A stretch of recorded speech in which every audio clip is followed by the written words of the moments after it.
গতিকে আমি গোটেই ভাৰতবৰ্ষই নহয় গোটেই বিশ্বকে আমি এই জাতি ধৰ্ম বৰ্ণ নিৰ্বিশেষে আমাৰ এই পবিত্ৰ উৰুচৰ পৰা আমি ধন্যবাদ জ্ঞাপন কৰিছোঁ। ইয়াতে লাখ লাখ মানুহে আহি আমাৰ মাজত আজি যে পবিত্ৰ উৰুচ মেলাত অংশগ্ৰহণ কৰিছে, গতিকে আমি তেখেতসকলক আমাৰ ফালৰ পৰা ধন্যবাদ জ্ঞাপন কৰিছোঁ। আমাৰ দৰগাহ পৰিচালনা সমিতিৰ গতিকে আমাৰ ইয়াত 4-5 লাখ মানুহৰ সমাগম হয়। আজি এইটোকে শেষ পৰ্যায়ত উপনীত হৈছোঁ। অহাকালি ৰাতিপুৱা ফজৰৰ পিছতে সমূহীয়া বিশ্ব শান্তিৰ বাবে সমূহীয়া দোৱা হ'ব। তাৰ পিছতে উৰুচ মেলাখন সমাপ্ত বুলি ঘোষণা কৰা হ'ব।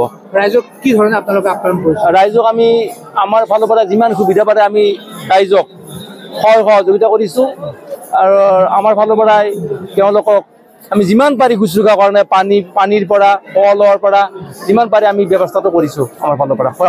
আপোনালোকৰ আজি কি কাৰ্যসূচী আছে? আৰু আজি আমাৰ উৰুচ মেলাৰ শেষ দিন। উৰুচ মেলাত আমাৰ ৰাতি ইয়াত সমূহীয়া দোৱা হ'ব, চিন্নি চালাত হ'ব আৰু ৰাতিপুৱা ফজৰৰ পিছতে সমূহীয়া দোৱা হ'ব।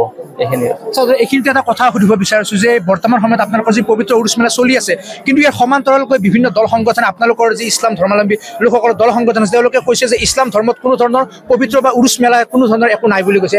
সেই কি প্ৰতিক্ৰিয়া জনাব আপোনালোকে? হয়, এইটো কিছুমানে কয়, গতিকে এইটো আমি এইটোকে পূৰ্বপুৰুষৰ পৰা চলি আহিছে, ইয়াক আমি হঠাতে না কৰিব নোৱাৰোঁ বা এইটো বাধা দিব নোৱাৰোঁ। গতিকে এইটো এটা আমাৰ ধৰ্মৰে এটা অংশ বুলি আমি ভাবি লৈছোঁ আৰু কিছু সংখ্যক মানুহে বাধা দিয়ে আৰু কিছু সংখ্যকো কৰে। গতিকে ইয়াত বাধাৰ কোনো কথা নাই আৰু কাৰোবাৰ মনৰ আশা পূৰণ হোৱাৰ কাৰণে ইয়াত আহে। মই আগতে কৈছোঁ জাতি ধৰ্ম বৰ্ণ নিৰ্বিশেষে ইয়াত আহি মনৰ আশা যি লৈ আহে তাত পূৰ হ'ব বুলি ভাবে আৰু পূৰ হয় কিজানি মানুহখিনিৰ, সেইকাৰণে ইয়াত আহে। এইখিনি হিন্দু মুছলমানসকলৰ মিলনৰ ভূমি তীৰ্থনগৰী হাজো আৰু আপোনালোকৰ এই পবিত্ৰ উৰুচ মেলা কি বাৰ্তা দিব বিচাৰিব অসমবাসী? আমাৰ এই পুৱা মক্কা দৰগাহ চলিবৰ জৰিয়তে হিন্দু মুছলিম সমূহীয়াভাৱে আমি পৰম্পৰাগতভাৱে আমি মিলা প্ৰীতিৰে চলি আহিছোঁ। গতিকে ভৱিষ্যতেও এই মিলা প্ৰীতিৰে আমি অৱগত দিনত চলি যাম বুলি আশা কৰিছোঁ আমি। হয়, ক'ব লাগিব যে এইদৰে এতিয়া তীৰ্থনগৰী হাজোৰ যি ঐতিহাসিক পুৱামক্কা দৰগাহ শ্বৰীফ আছে, পুৱামক্কা দৰগাহ শ্বৰীফত উলহ মালহেৰে তেওঁলোকে পবিত্ৰ উৰুচ মেলাত অংশগ্ৰহণ কৰিছে।